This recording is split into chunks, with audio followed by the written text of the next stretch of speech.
Today's guest is Mahesh Guruswamy, the Chief Product and Technology Officer at Kickstarter and the author of a powerful new book called How to Deliver Bad News and Get Away with It, A Manager's Guide.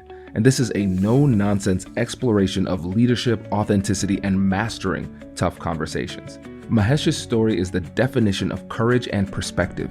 He went from earning $40,000 a year in his first tech job to leading teams at one of the biggest companies in the world. And along the way, he learned that real success isn't just about climbing higher. It's about gratitude, clarity, and making bold choices when fear tells you to play it safe. In this episode, we talk about the mindset that drives great leaders, the immigrant experience that shaped him, and his brilliant one-way door versus two-way door framework, a simple but game-changing way to make better decisions in life and business. This conversation will remind you that growth doesn't always come from moving faster. Sometimes it comes from stepping back, taking a breath, and rolling the dice on what truly matters. Let's jump in. So I'm like 40 some years old, and I came here as an immigrant. And for the last 20 some years, I've been in tech. And like this is the day-to-day workings of what you go through. You have all these problems, right? It's like this project is delayed, this conversation was not great, this thing is like painful. But today I like went out for a run and I came back and I told myself I'm like way too blessed to be able to do what I have to do, what I can do, be able to like live the life that I can live. And I think it's just like people should be more grateful for what they have. And it's obviously there's a lot of like hard work, like blood, sweat and tears, like associated with it, which I'm not gonna discount because we did work really hard to get to where we are. But just the fact that there is opportunity for me to be a better version of myself in this country, in this sort of segment that I'm in, is very fulfilling. Is very like that's where I derive my energy from. Like, yeah, anything is possible. Yes. Oh, that's powerful. And when it comes to gratitude, I agree with you. I think it's one of life's greatest joys just to be able to feel grateful. And a lot of times it's an issue of focus and perspective. There's always something that we have, even when things are tough, that we can find some level of gratitude for, but we don't pay attention for it a lot of times because we're not looking for it or we have the wrong mindset. And is this something for you that you've always done or something that you're starting to come to a little bit more now? Well, I think I've started to do more of it now because so I'm at Kickstarter. My wife is also in tech. She works at Pinterest. So both of us are like very successful. And like we've been in this like last few weeks, we've been catching ourselves complaining a lot. So about like a lot of like work stuff or this person is not great, like this project is behind, we're behind on revenue, whatever. And and then we started talking about how things were before. So we were like I was making my first job was my very first job was at McDonald's. So let's exclude that. If I exclude that, my first like professional job in tech was like $40,000 or something like that. And my wife was like similar, and we were like very happy. And we always imagined, okay, if we had our goal was $100,000 in like salary. We always imagined what our lives would be when we got to that number each. And then we realized, oh crap, like we were like way happier back then than we are now. How is that possible? Like we have more money than we had like 20 years ago. But that's what I was like, like you get like caught up in the day to day, just the world is crazy, like tech is going through this big shift in the way it operates. I think like tech is becoming more and more commoditized, like the auto industry did like 50, 60 years ago. So this is going through the same metamorphosis. We're getting older, so it's like pause and catch ourselves. Okay, what we have to be like grateful for it. Like not everybody can do what we're able to do. So we just should be just happy with what we have. And so now whenever I get into those modes, I tell myself life is great. We're just blessed and lucky to be able to do what we do and have what we have, which is and so it's easy to get. Your mind loves negative conversations. It just loves it. Like misery loves company. So the minute you get into that mode, the brain keeps feeding you negative energy, and you just like get caught in a loop. And I tell myself and tell others who get caught into this loop, is like, look at us, people, right? Like, we're in tech, we're making like good money, we're having a good life, health is good. There's literally nothing else we can ask for. So just be happy and move forward. You're so right. And for me, the key thing that I'm hearing is that this is a choice. It's a Yeah, choice, that's right. and it takes effort as well, because there's so many forces working against us. First of which is our own psychology. We have That's right. the negativity bias. Bad things kill us faster. So evolutionarily speaking, it makes sense for us to dwell on the negative. But now we're at a point where we're doing well. And so my family I'm a first generation Caribbean American. So first generation born here. And I think back a lot of times when I'm searching for perspective, because I can get really in the dumps a little bit too, and I think about a lot of it's competitiveness too. I'm like, Yep. I Yep. always want to push to do Yep. better, Mhm. and I say, okay, well, I think about my ancestors. How would they, if they just looked at me, how would they say that I'm doing? Going back far enough, my ancestors are slaves. I think they'd be pretty happy about my position right now. And sometimes I say to myself, it's like, man, Kwame, you are insulting your ancestors by daring to feel like this is a hardship. You missed a flight for a keynote. That is not a hardship, you know? And some, for Man. me, it's like I have to just figure out the right reference point in order to feel good. We can find a reference point to feel bad. It's like I'm doing well now. Well, Steve Jobs, in terms of what he built, he did better.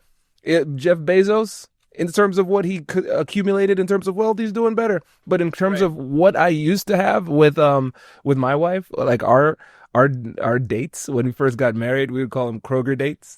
It's like, what are we going to do today? We're going to buy eggs with, and it's going to be amazing. And we loved it, right? And so if I just take a different reference point, if I say, okay, I'm not going to compare my wealth to the tech billionaires. I'm going to compare my wealth to where I was coming out of grad school. Now I feel good, That's right. and so, but That's right. it takes a lot of effort now, which is so interesting. That's right. That's right. I think like you also hit upon something very interesting that I've observed in the South Asian community too, is South Asian immigrants are wired to be competitive, right? So we are all wired to do the best we can. And I think it's like, even if we, like decide like, okay, you want to take a step back, the ghosts of our ancestors will pop up top of our heads and go, wait, why are you slowing down? Like you got to like speed up now, right? And I think that's something you have to like consciously teach yourself, that okay, your lives are different than your ancestors. And then the other dynamic that we South Asians suffer from is we hate to spend money. We just don't like it. We like to like save. And my parents, they and my wife's parents too. We asked them like, why are you so saving now? Like, the kids are all successful, they're fine, they're out of the house, and well, what do you need this for? We can like pass it down to you. And we were like, well, we don't really need it, so you can just spend it on whatever you want. And they're like, well, no, we'll just like save it. It's no why it's just a luxury. Like, why do we want to spend it? So that's something also, I've been teaching ourselves is it's okay to pay for a maid. It's all right. You don't have to like clean the house yourself. It's just fine. Reclaim your time back a little bit, do something else with it.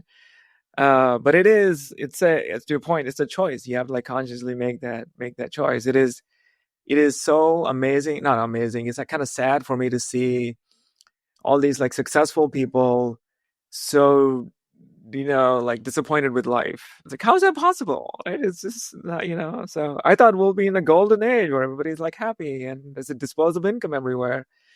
but it's not always the case.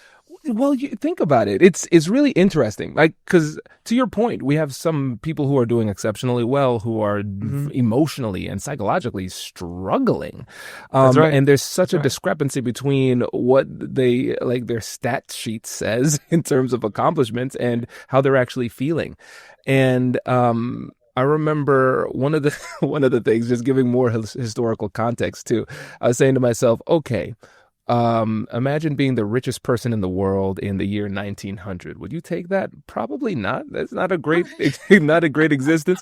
And I Right. said to myself, man, with everything that I have right now, if I can't find a way to be happy, that's on me. Like that's Right. my fault. Then Right. because it's Right. either I'm happy now or I have to accept the fact that there's no version of myself at any point in history that ever would have achieved happiness. And that's a scary that's an unacceptable outcome, right? That's And right. but what's so funny though is that it's these competitive mindsets, because I'm assuming our immigrant parents are very similar, because I know it's like, okay, great. I didn't celebrate my undergrad degree because Oh, we same. yeah. I didn't do the ceremony. I was like straight. I was on a flight to come to the States to get my master's degree. Like I didn't even do the whatever the kids here do. I didn't do Exactly. It's like Kobe Bryant, job not done. Why am I celebrating? Job's not done. it. That's right. You know? And so it's sometimes you can drive so hard in a career that you forget that celebration, joy, like that has to be part of the game. And we almost struggle to give ourselves permission to enjoy parts of life. Like you said, like we saving can have its place, and it does, but then there's also some joy in spending, donating, whatever it happens to be. That's right. But That's right. what do you think it is that holds us back from accepting happiness sometimes? I think the for me specifically, like I can trace it back to kind of my South Asian, lineage, right? Because my parents were like middle class. They were not like poor by any means, but they were like middle class. But their parents were poor, and we grew up not in abundance, right? So the vibe has always been you work hard, you study well, get a good job, and then save because there's not, we don't have abundance is not a thing that we talk about. And my wife and I, we made it a point to live with a mindset of abundance, at least for our son, because we don't want him to get wired the way we are. But it's so this is the weird part. Like, I think some of it is like genetics; it gets passed down to your kids. And my son is, he is also like somewhat wired like us. He's very competitive, and he does not, he does not deal with losing that well. He was 11 years old, so at some point he'll learn how to deal with that. And then also like money, it's also he is very thoughtful. Obviously he'll like ask for money to spend on Roblox or whatever 10-year-old do, right? But he's also like, okay, well, this is, way too expensive. Or if I like say stuff like, I just like to mess with him, I'll say stuff like, you know what, I want to buy a G-Wagon. And he's like, no, why would you need that? Like, why do you need that? You're not like a rapper. Like, why do you need it? Right? So, or you're not like a Russian gangster. You're like a South Asian dad. Why do you need that? So he's already like wired like that. And like what we try to tell him is, hey, find your own path, find financial independence, and don't be afraid to like live life. Like, I think money can not buy you happiness, but it can buy back time that you can use to do something else with it. So let's see what he does. See after he Yeah. gets home. I Yeah, it brings you bring up a really good point too when it comes to the mindset of abundance. It's really, as parents, it's our responsibility to create these money mindsets in that's them right. when they're younger, because if we don't, they'll just observe what we do, and a lot of times we don't like the parts of us that they observe. It's That's like right. it's like, where'd you That's get right. that from you? It's like, oh, stop, don't look at me do that. I did. you know so we have to do it with intentionality, but it's also teaching them the balance.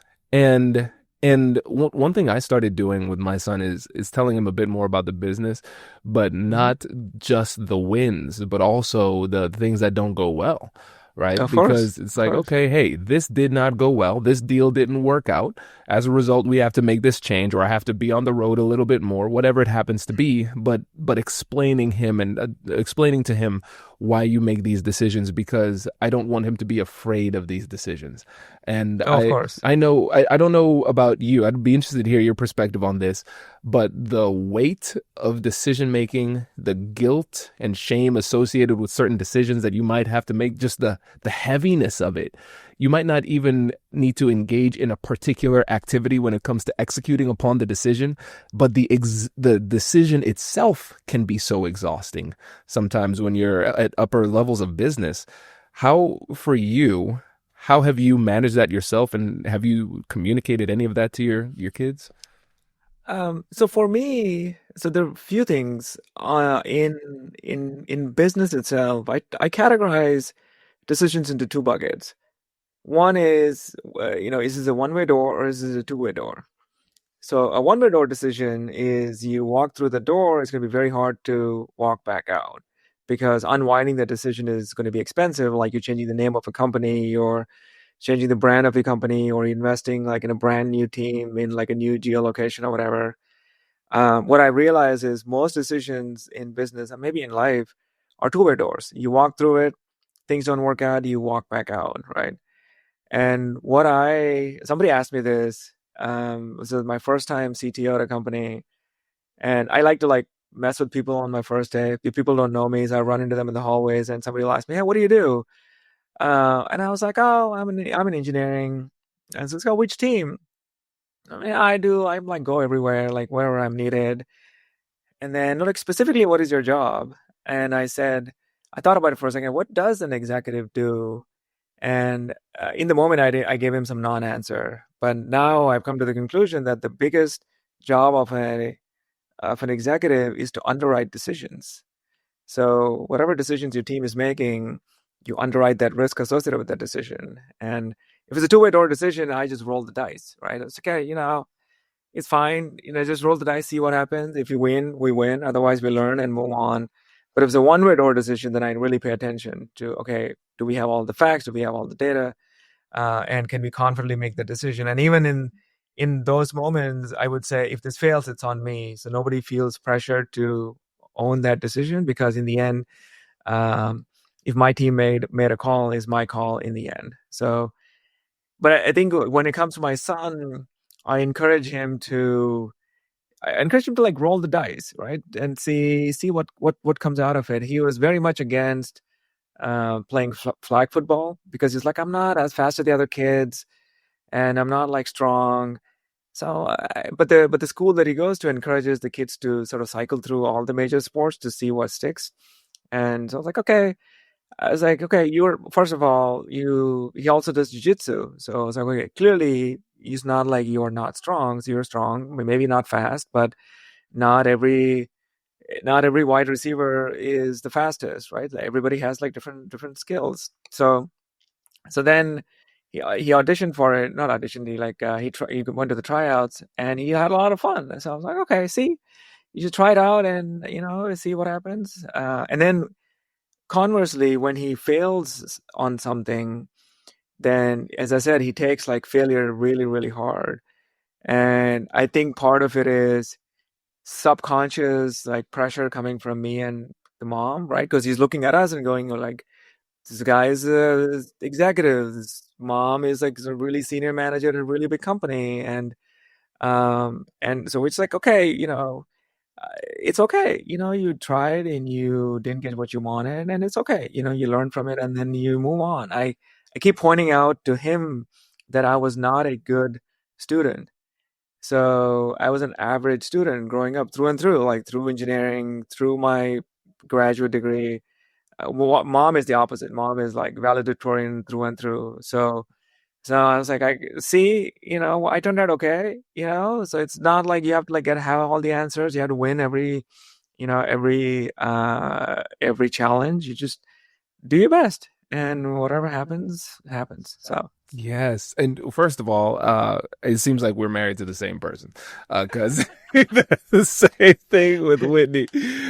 She's not in tech. She's a doctor, but she was. I asked her this question a couple of weeks ago. I was like, Whitney, was there ever a time where you like between K through 12 where you weren't first in the class? She's like, oh my gosh, no. There was never a time. I was like, and I was just trying to get by, man. Like that's Same, you, same. that I love this roll the dice mentality though, because one of the things that I want to encourage people to do is to make decisions, but also take bigger. My mentality is take big swings, because I realize that for me, when it comes to the success that I've had in my life, a lot of times it came about from me taking a big swing. Where if you have the mindset and the mindset and skill set to hit it out of the park, then the only thing that's holding you back is your willingness to take a big swing. And Exactly. 100%. 100%. Like when I was at Amazon, I was in the Alexa division, and Alexa was on fire.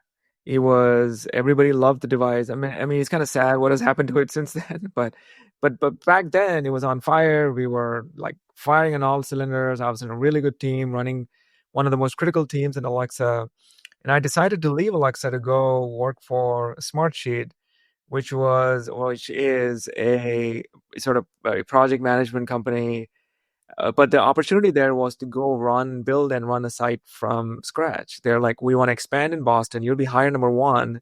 You go build that Boston site for us. So when I decided I'm going to leave like Alexa and go to Smartsheet, my boss back then was, why would you leave such a cushy, not cushy, the Amazon is not cushy at all, but it's like, why would you leave such a good job? You can like really accelerate your career here. And I told him that, yeah, I can stay here for the next 10 years and get to VP or whatever. But I got places to be. Again, I don't have the only currency we have in life is time. So I just want to be like very careful about where I want to invest my time in. And Smartsheet ended up going public right after I joined. And so I jumped from I was hired as a director. By the time I was done in 3 years, I was a VP, and that opened doors to my first CTO job. So I sort of tell like sort of mid-level careers, professionals, and even like early career professionals, just take chances, right? You never know where you're gonna go. You don't have to be like married to the job. It's fine. Just roll the dice. I agree 100%. And because I know you've probably had to fight those inner demons when you were rolling the dice in this way. And you've probably Right. seen some incredibly capable friends stay stuck with the golden handcuffs and not take the risk. What is it that you think holds people back the most from taking these big swings? Well, I think it's a fear of the unknown, and maybe you can relate to this better than anybody else. It is hard to give up a W-2, very hard, right? So when I started my executive coaching business, and maybe at some point I'll like stop doing corporate jobs and just go do that full time. But in my mind I was doing the math of, okay, how much do I need to like pull out of this, my own business to like pay for all the bills all day? It was like it's tough. It's tough to make that decision. So I guess my point is like people get used to a way of living, and then they're like, okay, if I take a lateral job and there's like a dip in whatever my overall cash flow, then it's going to be tough for me. I've taken jobs just to pursue either a role or a learning opportunity, and I gave up on 401k, for example. So the company didn't have 401k when I joined, and I still didn't have when I left, but it helped me get my first engineering manager title. And that opened up doors to other things that led to other opportunities down in the future. Um, when I came to the US, I was on a work visa. So now I'm a permanent resident. But I would argue that my permanent residency was delayed by at least 5 years because I kept moving jobs. And my parents would be like, "Hey, why are you moving? Because you should stay here and you get your green card, and then you can do other things." And I was like, "What other things?" Obviously, so I'm just like trying to get to the other thing at my own pace. And now, hindsight, they didn't know my equation well, so now they do. So, that's what I tell people, like you are in charge of your future. Like, you can't rely on a company to like decide that for you. You can rely on sort of external situations to kind of figure things out for you. And like, if people get so frustrated when they don't get the promotion they wanted, and I was like, why don't you just leave, go somewhere else, right? But I was like, but I've worked so hard for this company. Yeah, I get it, but whatever you learned in your experience, it's not going to go away when you go to a different company. So, it's like just go explore, see what happens. I agree. And I feel as though a lot of times um, there's a softening that comes with success Of where course, where of we say, course. okay, cool. I could hustle in my 20s. I could accept a tough situation when I'm in my 20s, but I'm not going back anymore. and so and sometimes they're acting like it's prison. I ain't going back. Never again.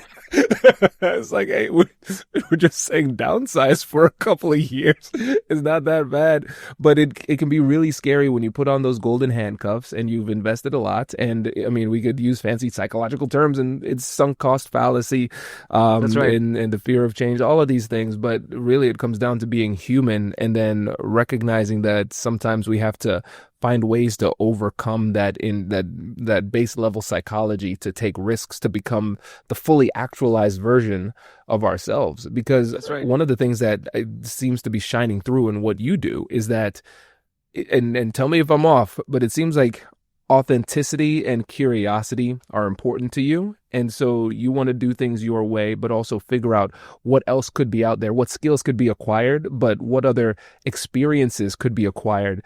And you don't want to limit yourself. Yeah, 100%. Like, I think Carl Sagan said this, right? Like, we are all made of star stuff. So if I think about the chances of humanity springing up on this blue rock, it's like how rare is that event? And I've been given the opportunity to be on this planet with with skills to go make things happen. So my goal in life is to make a dent in the world that I'm here. Again, like I'm not saying that I want to go build the next Amazon or whatever, but I don't want to quietly disappear. I just don't want to stay at the same company, make enough money, retire, and then go to the beach or whatever, right? That's not my thing. So when I leave this plane of existence, I want people to say, "Oh, that dude, like, yeah, he did good. He put in the effort. He changed lives as well as he could, and he made things happen." So that's kind of my goal. And I tell people this too, is, it's you like the even though like there are like what are 8-9 billion people on the planet, but the chances of us like existing in this same time is just the odds of that happening are astronomical. So we should all make the best of the limited time we have on this planet. And then the last thing I'll add is the one thing that I didn't mention when I was talking about like taking risks is always live beneath your means. So that has kind of helped me and my wife kind of navigate these ups and downs because we never upgraded our lifestyle based on how much we make. Now, yes, be comfortable, but you don't need that $1 million house when your household income is $200,000, right? So you just have to like make those choices so you don't feel hamstrung when you can't take a risk because your financial situation doesn't afford you to do that. Oh, this is good. There's so much to explore here too, because it sounds like your mentality around how you live, living beneath your means, that probably is a really strong foundation for you when you are rolling the dice, because 100%. yeah, Yeah. dig into that, because I feel like that is one of the things that holds people back a lot. So I'll give a good, again, like my wife is the smarter one in the family. So I remember this incident. This is when I made VP at Smartsheet, and I think I got a good bonus that year. So I was like, I really like to buy a new car, and I was like, I like this like Porsche 911, and I was like, okay, I want to go put this bonus as a down payment for that car. And my wife is like, she mentioned that back then, and to this day, she mentions it consistently. Is if you want to invest disposable income in anything, invest in yourself. So, and then I was like really upset that she blocked that purchase. But I think in the end it was a good call because I brought it up again when I was I was getting ready to publish my book. So then I was like, I want to spend money on marketing this thing, and my wife is like, yeah, go for it. This is probably the same amount of dollars I would have spent on like the down payment on that expensive car, which would have depreciated in the last whatever 6 years or so, right? And she was like, yeah, you want to spend these dollars on finding a good editor, copywriter, or like marketing it, go for it because you're investing in yourself and it's going to create doors for you that don't exist right now. And that's what I tell people is, you know, you live beneath your means, and you don't get carried away with the way the world around you shows up, right? I tell people, actors and actresses wearing expensive watches, you know what, that's like brand placements. They're not like really owning those. Sometimes they do, but a fancy watch or a fancy car is not going to make you look better or be better in any measurable sense of that word, right? So invest in yourself, meaning like learn new things, explore new professions, and you have like start a side hustle or start a side gig, and that will like open doors that a car wouldn't, right? And that's kind of my philosophy for the longest, and it'll continue to be my philosophy too. I love this, and you have a good wife. That's a very, She's a good one.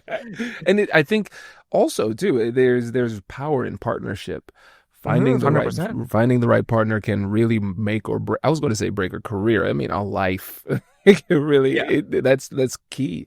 And let's talk about the book because when it comes to rolling the dice, the when it comes to your resume, using air quotes here, you're beyond resumes at this point. But when it comes to your accolades, you didn't need to write a book, but you did. What really drove you to take that step? So the whole process started about 10 years ago. I'm an introvert by nature, and back then I would shy away from conflicts and I would shy away from tough conversations. I was like a people pleaser. I think I still am to a certain extent. And when I would have to like tackle a tough situation at work, I would go home and process it by writing it down. So I would write in my journal and go, crap, I had to like deal with this, and it was not a good conversation, and this is how I would have done it better next time around. So those little notes for myself eventually became essays that I wrote for my team. So I started sharing it with my managers who report to me and say, okay, here's how you diffuse a tough stakeholder conversation. Here's how you diffuse a customer conversation. And then when I look back through 2 years ago, there was enough for a book. And I always wanted to write one because I do like writing, and I write quite a bit just for fun too. So I was like, okay, is it crazy to think that I can like write a book? So I started like shopping it around and see if people would be interested in publishing it.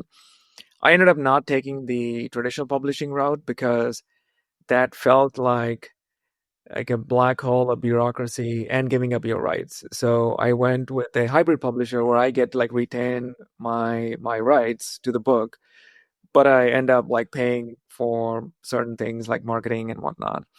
Um, and then when before I actually closed the deal with the publisher, I sent like copies of just a PDF to a few friends and a few colleagues and say, what do you think about this? Would you buy this book? And everybody is like, yeah, this is like stuff that nobody talks about. And the way I've written it is also fairly casual and somewhat self-deprecating. And so I was like, okay, I don't, I want to. It's not a stuffy business book. It's a fun, engaging, conversational book. It'll be easy for anybody to read. And yeah, after like all signs pointed to, okay, there's a need for this book, I was like, okay, I'm gonna pull the trigger and get this book out. And again, my goal was not to make money out of this book because if anybody knows publishing in even a little bit, everybody knows you don't make money out of selling books unless you're like Stephen King or whatever. But it does open other doors, right? So my executive coaching business that took off because to your point, that the book becomes my calling card, my resume. So people Google me, the book shows up. It's like, oh, this guy knows what he's talking about.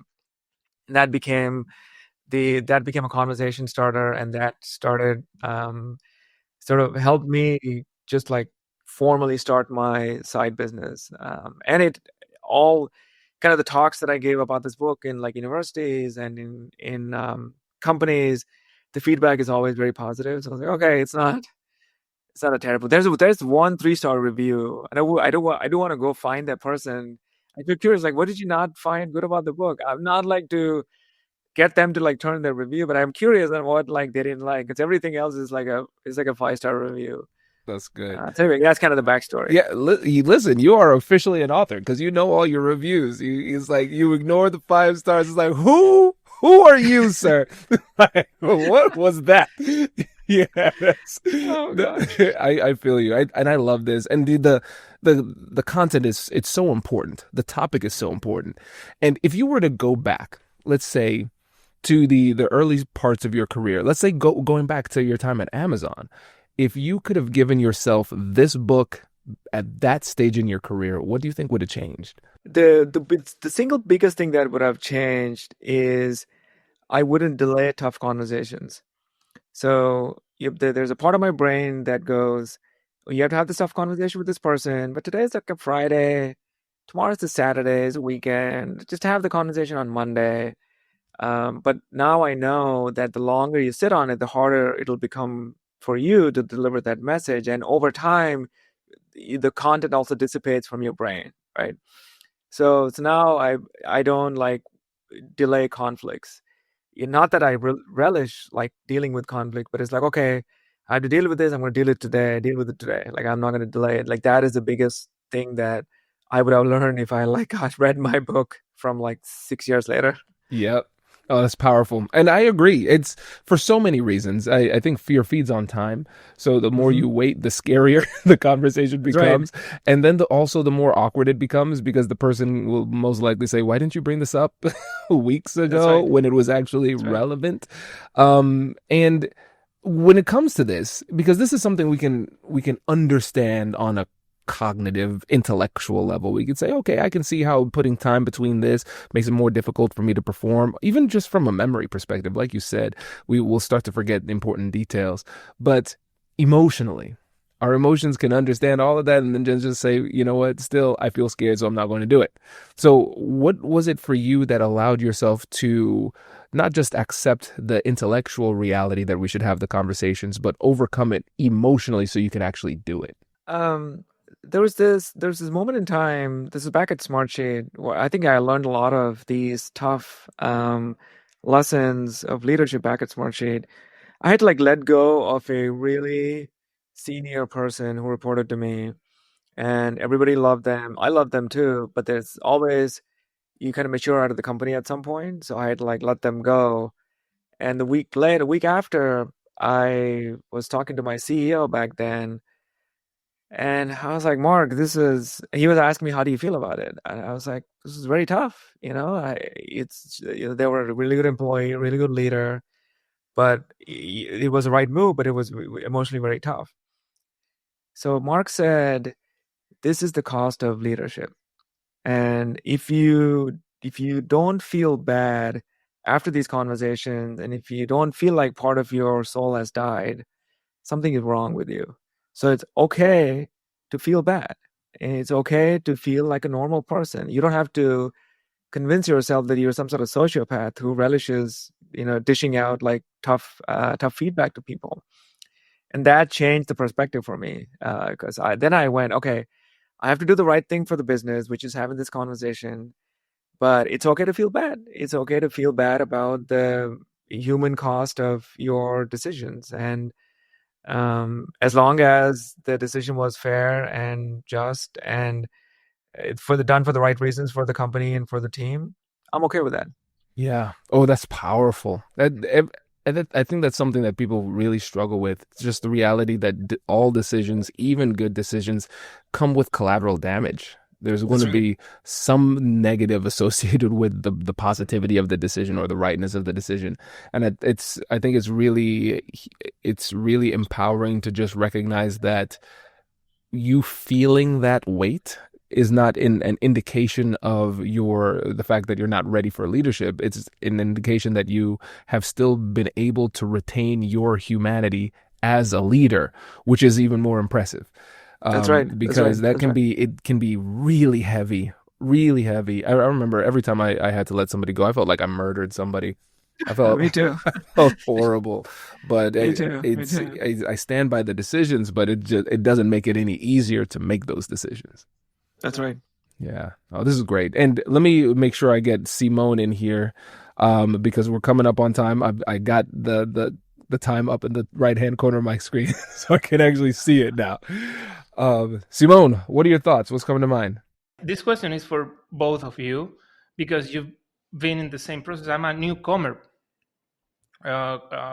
So if you could set like stages of an immigrant, how things start, how things develop, and when you start feeling that this country is actually your country. I'll start. I think I kind of figured out the moment I landed in the States, primarily because I'm from India. That's where I migrated from, and there's a lot of like kind of social norms and kind of pressures that I didn't really identify with, because you're expected to, you know, follow a certain path, right? So if you're like a South Asian kid, you're like engineer, doctor, whatever, like that's your path, right? And America for me, it's like I can do whatever I want. I can be successful in whatever path I choose, and there's an opportunity for me to make it happen. And then the other big cultural difference was, back home, if somebody's older than you, you're expected to like automatically give them respect, right? And in America, it's not like that. You give people respect when they earn it, which I really, really identified with. Because, you're not automatically, I have to like listen to you because you're older than me. I listen to you because you have advice to give, and that I respect you. But it ultimately came down to, I immediately knew that this was the place for me because I felt strongly that I can create a path for myself here without needing outside help much. And I'll put an asterisk here too, because I'm first generation American, so I had the privilege of being born here, so the transition wasn't as hard. But I remember for my parents, they came from the Caribbean, so my dad's from Dominica, mom's from Guyana, and I think it was just the understanding the new world that they found themselves in. Because my mom, her father was the first permanent secretary of Guyana, so senior statesman in the Guyanese government, and she went from that to Auburn, Alabama. So that I don't need to go into much detail about Guyana to Auburn, Alabama in the 70s. That wasn't an easy transition. And then the same with dad. He was in Georgia, and he was brought over by missionaries, actually. So I think the transition for dad actually might have been easier simply because he didn't come from much. I think the transition from mom was harder because she came from privilege and then had to kind of restart in grad school in Auburn. And so I think it was the transition from, they had different challenges in that regard. And then when they came together, dad's a surgeon, mom's a PhD in nutrition. It was finding a community where they could like settle down. But they were never close to relatives. That was always a challenge too. But once they started to like get root and got to stay in a place for an extended period of time, I think that was huge for them, because they were always bouncing around like 3 or 4 years for school here, residency here, and that type of stuff. But once they were able to like settle down and get community roots, I think that's when they started to feel more American. Yeah, this was fun. This was a fun one. Because I wanted, I love the path we took, and we still got to your book, man. We still got to the book. But I it's so fascinating to see the commonality of like what the through line with everything that you did, because there was so much intentionality. And I think from the outside looking at, if somebody just looks at where you went, what you did, people would say, what is this? There's so much movement, and now a book and coaching. But then when we can hear you explain it, it makes so much sense, because it's so you. It's so unapologetically authentic, and that's what is that's what resonates with me the most. It's just so powerful, your willingness to step into your own authenticity and make these moves even if people around you don't fully understand it.